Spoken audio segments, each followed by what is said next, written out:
नमस्कार दोस्तों, चलिए जानते हैं राजस्थान की 50 फटाफट बड़ी खबरों को सिर्फ 10 मिनट में। लेकिन उससे पहले आप यह वीडियो कहां से देख रहे हैं हमें कमेंट में जरूर बताएं और वीडियो को लाइक करके चैनल को सब्सक्राइब जरूर कर लें।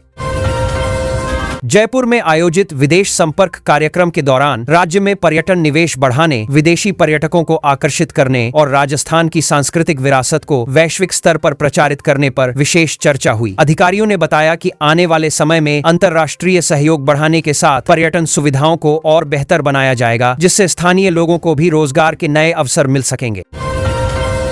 राजस्थान सरकार ने औद्योगिक निवेश को गति देने के लिए नई सिंगल विंडो व्यवस्था लागू कर दी है। इस प्रणाली के माध्यम से उद्योग लगाने वाले निवेशकों को अलग अलग विभागों के चक्कर नहीं लगाने पड़ेंगे। अधिकांश सरकारी मंजूरियां एक ही राजस्थान सरकार ने बाधाराशार ने ही मंच पर उपलब्ध कराई जाएंगी, जिससे निवेश प्रक्रिया तेज होगी और राज्य में नए उद्योगों के साथ रोजगार के अवसर भी बढ़ेंगे।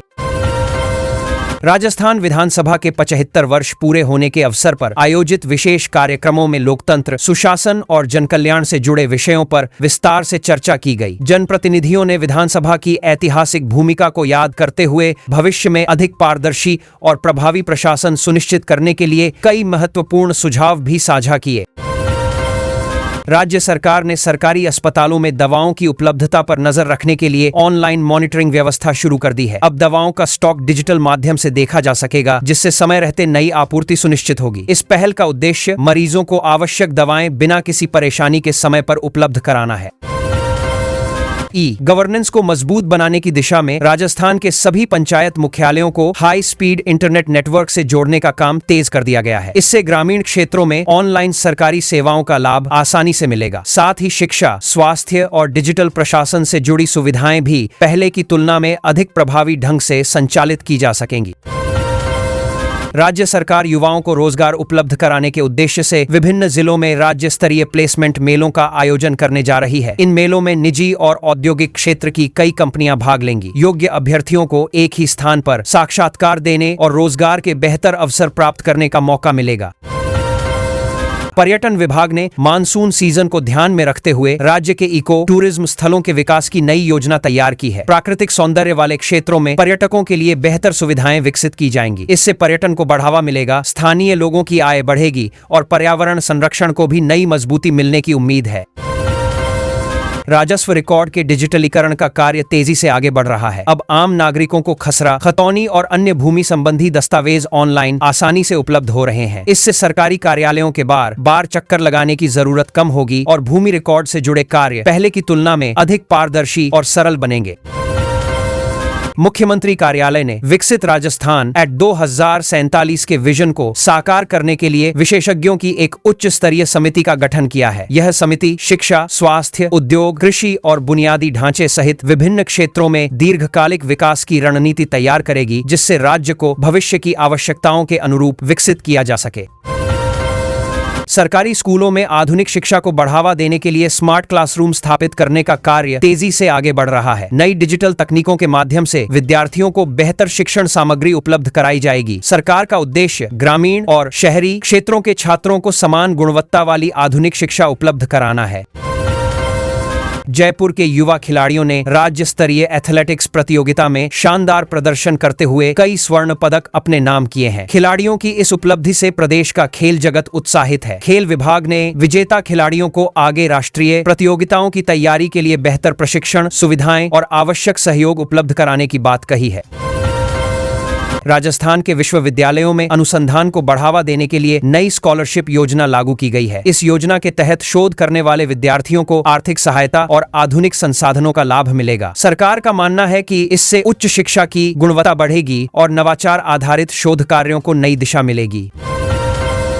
ग्रामीण क्षेत्रों में खेल प्रतिभाओं को आगे लाने के उद्देश्य से स्कूली खेल प्रतियोगिताओं के आयोजन के लिए अतिरिक्त बजट का प्रावधान किया गया है। इससे गांवों के विद्यार्थियों को अपनी प्रतिभा दिखाने का अवसर मिलेगा। खेल विभाग का लक्ष्य अधिक से अधिक युवा खिलाड़ियों को राज्य और राष्ट्रीय स्तर तक पहुंचाना है। झुंझुनू जिले की सरपंच नीरू यादव ने ब्रिक्स मंच पर ग्रामीण विकास और महिला नेतृत्व से जुड़े नवाचारों को प्रस्तुत किया। उन्होंने गांवों में किए गए सफल विकास कार्यों और जन भागीदारी के मॉडल को साझा किया। उनके विचारों को अंतर्राष्ट्रीय स्तर पर सराहा गया, जिससे राजस्थान की सकारात्मक पहचान और मजबूत हुई है। तकनीकी शिक्षा को आधुनिक बनाने के लिए राजस्थान के पॉलिटेक्निक कॉलेजों में कई नए रोजगारोन्मुखी पाठ्यक्रम शुरू किए गए हैं। इन कोर्सों का उद्देश्य विद्यार्थियों को उद्योगों की जरूरत के अनुसार व्यावहारिक कौशल प्रदान करना है। इससे युवाओं के लिए रोजगार और स्वरोजगार के बेहतर अवसर तैयार होने की उम्मीद जताई जा रही है। कोटा और जयपुर में पढ़ाई कर रहे विद्यार्थियों के मानसिक स्वास्थ्य को ध्यान में रखते हुए विशेष हेल्पलाइन सेवा शुरू की गई है। इस सुविधा के माध्यम से छात्र विशेषज्ञों से परामर्श प्राप्त कर सकेंगे। सरकार का उद्देश्य परीक्षा के दबाव को कम करना और विद्यार्थियों को सकारात्मक माहौल उपलब्ध कराना है। राज्य की संस्कृत शिक्षा प्रणाली को आधुनिक तकनीकों से जोड़ने की दिशा में महत्वपूर्ण पहल शुरू हुई है। डिजिटल संसाधनों और ऑनलाइन अध्ययन सामग्री के माध्यम से विद्यार्थियों को नई सुविधाएं उपलब्ध कराई जाएंगी। इससे पारंपरिक ज्ञान और आधुनिक तकनीक का बेहतर समन्वय स्थापित करने में मदद मिलेगी। राजस्थान के स्कूली पाठ्यक्रम में साइबर सुरक्षा और डिजिटल जागरूकता को शामिल करने की प्रक्रिया शुरू कर दी गई है। विद्यार्थियों को सुरक्षित इंटरनेट उपयोग, ऑनलाइन धोखाधड़ी से बचाव और डिजिटल जिम्मेदारी के बारे में जानकारी दी जाएगी। इस पहल का उद्देश्य बच्चों को तकनीक के सुरक्षित और जिम्मेदार उपयोग के लिए तैयार करना है। राज्य सरकार जल्द ही खेलो राजस्थान अभियान के दूसरे चरण की शुरुआत करने जा रही है। इस अभियान के माध्यम से प्रतिभाशाली खिलाड़ियों की पहचान कर उन्हें बेहतर प्रशिक्षण और प्रतियोगिताओं में भाग लेने का अवसर मिलेगा। खेल विभाग का लक्ष्य प्रदेश में खेल संस्कृति को मजबूत बनाना और नई प्रतिभाओं को आगे बढ़ाना है। राजस्थान के सार्वजनिक पुस्तकालयों को आधुनिक लाइब्रेरी में बदलने का कार्य तेजी से चल रहा है। विद्यार्थियों और पाठकों को डिजिटल पुस्तकों, ऑनलाइन शोध सामग्री और लर्निंग संसाधनों की सुविधा मिलेगी। इस पहल से शिक्षा को अधिक सुलभ बनाया जाएगा और पढ़ने की संस्कृति को भी नया प्रोत्साहन मिलेगा। जयपुर मेट्रो के फेज 2 परियोजना के लिए विभिन्न क्षेत्रों में मिट्टी परीक्षण और तकनीकी सर्वे का कार्य तेजी से चल रहा है। इस परियोजना के पूरा होने के बाद शहर के कई नए इलाके मेट्रो नेटवर्क से जुड़ जाएंगे। इससे यातायात सुगम होगा, यात्रा का समय कम होगा और लोगों को आधुनिक सार्वजनिक परिवहन की बेहतर सुविधा मिलेगी। जोधपुर एयरपोर्ट के नए टर्मिनल के संचालन के बाद यात्रियों की सुविधाओं में उल्लेखनीय सुधार हुआ है। बढ़ती मांग को देखते हुए कई नए उड़ान संचालन की संभावनाओं पर भी काम किया जा रहा है। आधुनिक सुविधाओं से लैस यह टर्मिनल पर्यटन, व्यापार और क्षेत्रीय विकास को नई गति देने में महत्वपूर्ण भूमिका निभाएगा। बाड़मेर में निर्माणाधीन रिफाइनरी परियोजना का कार्य निर्धारित समय सीमा के भीतर पूरा करने के लिए संबंधित अधिकारियों को आवश्यक निर्देश दिए गए हैं। यह परियोजना पूरी होने के बाद प्रदेश के औद्योगिक विकास को नई दिशा मिलेगी। साथ ही हजारों लोगों के लिए प्रत्यक्ष और अप्रत्यक्ष रोजगार के अवसर भी बढ़ने की उम्मीद है। राजस्थान के राष्ट्रीय राजमार्गों पर यात्रियों की सुविधा बढ़ाने के लिए आधुनिक वेसाइड एमेनिटीज विकसित की जा रही हैं। इन स्थानों पर स्वच्छ शौचालय, भोजन, पार्किंग, विश्राम और अन्य आवश्यक सुविधाएं उपलब्ध कराई जाएंगी। इससे लंबी दूरी की यात्रा अधिक सुरक्षित, आरामदायक और सुविधाजनक बनने की संभावना है।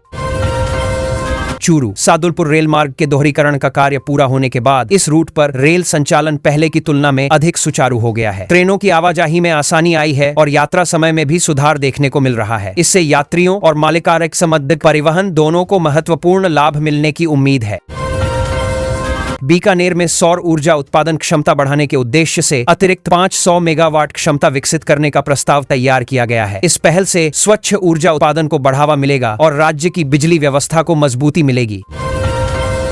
राजस्थान नवीकरणीय ऊर्जा के क्षेत्र में अपनी अग्रणी भूमिका को और मजबूत कर रहा है। ग्रामीण क्षेत्रों में बेहतर सड़क संपर्क उपलब्ध कराने के लिए राज्य सरकार ने कई नई सड़क सुदृढ़ीकरण परियोजनाओं को मंजूरी दी है। इन परियोजनाओं के पूरा होने से गांवों का संपर्क प्रमुख शहरों और बाजारों से बेहतर होगा। इससे परिवहन आसान बनेगा और स्थानीय आर्थिक गतिविधियों को भी नई गति मिलने की संभावना है। कोटा के प्रसिद्ध चंबल रिवर फ्रंट के रखरखाव और संचालन को बेहतर बनाने के लिए नई एजेंसी की नियुक्ति की गई है। एजेंसी सफाई, सुरक्षा, सौंदर्यीकरण और पर्यटकों की सुविधाओं पर विशेष ध्यान देगी। इससे रिवर फ्रंट की आकर्षण क्षमता बढ़ेगी और पर्यटन को भी अतिरिक्त बढ़ावा मिलने की उम्मीद है। स्मार्ट सिटी परियोजना के अंतर्गत उदयपुर में सड़कों के सौंदर्यीकरण और शहरी सुविधाओं के विकास का कार्य लगातार जारी है। आधुनिक सड़कें, बेहतर प्रकाश व्यवस्था, हरित क्षेत्र और सार्वजनिक सुविधाओं के विस्तार से शहर की सुंदरता में वृद्धि होगी। साथ ही स्थानीय नागरिकों और पर्यटकों को भी बेहतर अनुभव प्राप्त होगा। राजस्थान के विभिन्न शहरों और सार्वजनिक पार्कों में सोलर लाइटें लगाने का अभियान तेज किया गया है। इस पहल का उद्देश्य ऊर्जा की बचत करना, पर्यावरण संरक्षण को बढ़ावा देना और पार्कों में बेहतर रोशनी उपलब्ध कराना है। सौर ऊर्जा आधारित यह व्यवस्था बिजली खर्च कम करने के साथ स्वच्छ ऊर्जा को भी प्रोत्साहित करेगी। मेरा पेड़ मेरा दोस्त अभियान के तहत राजस्थान में बड़े पैमाने पर पौधारोपण किया जा रहा है। स्कूलों, पंचायतों और सामाजिक संगठनों की भागीदारी से लाखों पौधे लगाए गए हैं। सरकार का उद्देश्य हरित क्षेत्र बढ़ाना, पर्यावरण संरक्षण को मजबूत करना और लोगों को वृक्षों के महत्व के प्रति जागरूक बनाना है। राजस्थान उच्च न्यायालय के निर्देशों के बाद ओपन जेल व्यवस्था को और प्रभावी बनाने के लिए नए सुधार लागू किए जा रहे हैं। इन सुधारों का उद्देश्य पारदर्शिता बढ़ाना, पुनर्वास व्यवस्था को मजबूत करना और पात्र बंदियों को बेहतर अवसर उपलब्ध कराना है। इससे सुधारात्मक न्याय प्रणाली को नई मजबूती मिलने की उम्मीद है। महिला स्वयं सहायता समूहों को आत्मनिर्भर बनाने के लिए उनके उत्पादों की ब्रांडिंग, पैकेजिंग और डिजिटल मार्केटिंग का विशेष प्रशिक्षण दिया जा रहा है। इस पहल से महिलाओं को अपने उत्पाद बड़े बाजारों तक पहुंचाने में मदद मिलेगी, साथ ही उनकी आय बढ़ेगी और ग्रामीण अर्थव्यवस्था को भी नई मजबूती मिलेगी। राजस्थान में जैविक खेती को बढ़ावा देने के लिए किसानों को आधुनिक तकनीकों और प्राकृतिक कृषि पद्धतियों का प्रशिक्षण दिया जा रहा है। विशेषज्ञ किसानों को कम लागत में बेहतर उत्पादन और मिट्टी की उर्वरता बनाए रखने के तरीके समझा रहे हैं। इससे पर्यावरण अनुकूल खेती को बढ़ावा मिलने की संभावना है। जल संरक्षण को मजबूत करने के उद्देश्य से खेत तालाब योजना के प्रति किसानों का उत्साह लगातार बढ़ रहा है। इस योजना के तहत खेतों में वर्षा जल का संग्रह किया जा रहा है, जिससे सिंचाई की सुविधा बेहतर होगी। इससे भूजल संरक्षण के साथ खेती की उत्पादकता बढ़ाने में भी मदद मिलने की उम्मीद है। दिव्यांगजनों को रोजगार से जोड़ने के लिए राज्य के विभिन्न जिलों में विशेष रोजगार शिविर आयोजित किए जा रहे हैं। इन शिविरों में सरकारी और निजी संस्थानों द्वारा रोजगार के अवसर उपलब्ध कराए जा रहे हैं। साथ ही कौशल विकास और स्वरोजगार से संबंधित जानकारी भी दी जा रही है। पशुपालन विभाग द्वारा पशुओं को विभिन्न बीमारियों से सुरक्षित रखने के लिए व्यापक टीकाकरण अभियान चलाया जा रहा है। विभाग की टीमें गांव-गांव पहुंचकर पशुपालकों को जागरूक कर रही हैं और पशुओं का टीकाकरण कर रही हैं। इससे पशुधन की सुरक्षा, दुग्ध उत्पादन बढ़ाने में भी सहायता मिलेगी। खादी और ग्रामोद्योग को बढ़ावा देने के उद्देश्य से जयपुर में नए एक्सपो की तैयारियां तेज कर दी गई हैं। इस आयोजन में प्रदेश के कारीगरों और स्वयं सहायता समूहों को अपने उत्पाद प्रदर्शित करने का अवसर मिलेगा। इससे पारंपरिक हस्तशिल्प और ग्रामीण उद्योगों को नए बाजार मिलने की उम्मीद है। राजस्थान की हस्तशिल्प कला को वैश्विक पहचान दिलाने के लिए डिजिटल प्लेटफॉर्म का विस्तार किया जा रहा है। कारीगर अब अपने उत्पाद ऑनलाइन माध्यम से देश और विदेश के ग्राहकों तक पहुंचा सकेंगे। इस पहल से स्थानीय शिल्पकारों की आय बढ़ेगी और पारंपरिक कला को नया प्रोत्साहन मिलेगा।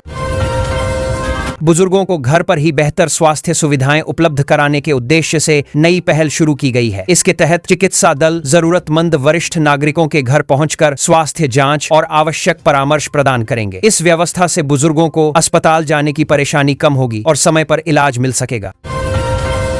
मौसम विभाग ने राजस्थान के पूर्वी जिलों में अगले कुछ दिनों के दौरान हल्की से मध्यम बारिश की संभावना जताई है। बारिश से लोगों को गर्मी से राहत मिलने की उम्मीद है। वहीं किसानों को भी खरीफ फसलों के लिए लाभ मिल सकता है। विभाग ने लोगों से मौसम संबंधी आधिकारिक अपडेट पर नजर बनाए रखने की सलाह दी है। बिजली निगम ने उपभोक्ताओं के लिए ऑनलाइन बिल भुगतान व्यवस्था को और अधिक सरल बना दिया है। अब उपभोक्ता मोबाइल ऐप और डिजिटल प्लेटफॉर्म के माध्यम से आसानी से बिजली बिल जमा कर सकेंगे। इस पहल का उद्देश्य लोगों का समय बचाना, डिजिटल सेवाओं को बढ़ावा देना और कार्यालयों में भीड़ कम करना है।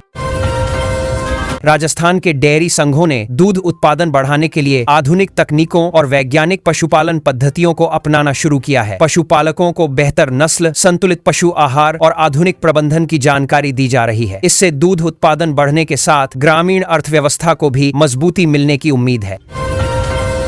राजस्थान में पर्यटन गतिविधियों को बढ़ावा मिलने के कारण विदेशी पर्यटकों की संख्या में उल्लेखनीय वृद्धि दर्ज की गई है। ऐतिहासिक किले, महल, वन्यजीव अभयारण्य और सांस्कृतिक आयोजनों ने पर्यटकों को आकर्षित किया है। पर्यटन विभाग का मानना है कि इससे स्थानीय व्यापार, होटल उद्योग और रोजगार के अवसरों में भी सकारात्मक वृद्धि होगी।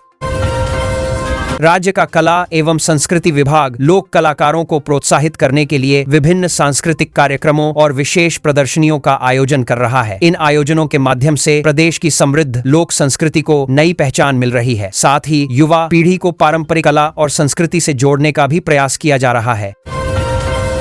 राजस्थान सरकार ने सरकारी कार्यालयों में कागज रहित कार्य प्रणाली को बढ़ावा देने की दिशा में कदम तेज कर दिए हैं। विभिन्न विभागों में फाइलों का डिजिटलीकरण और ऑनलाइन प्रक्रिया को प्राथमिकता दी जा रही है। इससे कामकाज अधिक पारदर्शी, तेज और पर्यावरण के अनुकूल बनने की उम्मीद व्यक्त की जा रही है। जयपुर में आयोजित विदेश संपर्क कार्यक्रम के दौरान राज्य में पर्यटन निवेश बढ़ाने, विदेशी पर्यटकों को आकर्षित करने और राजस्थान की सांस्कृतिक विरासत को वैश्विक स्तर पर प्रचारित करने पर विशेष चर्चा हुई।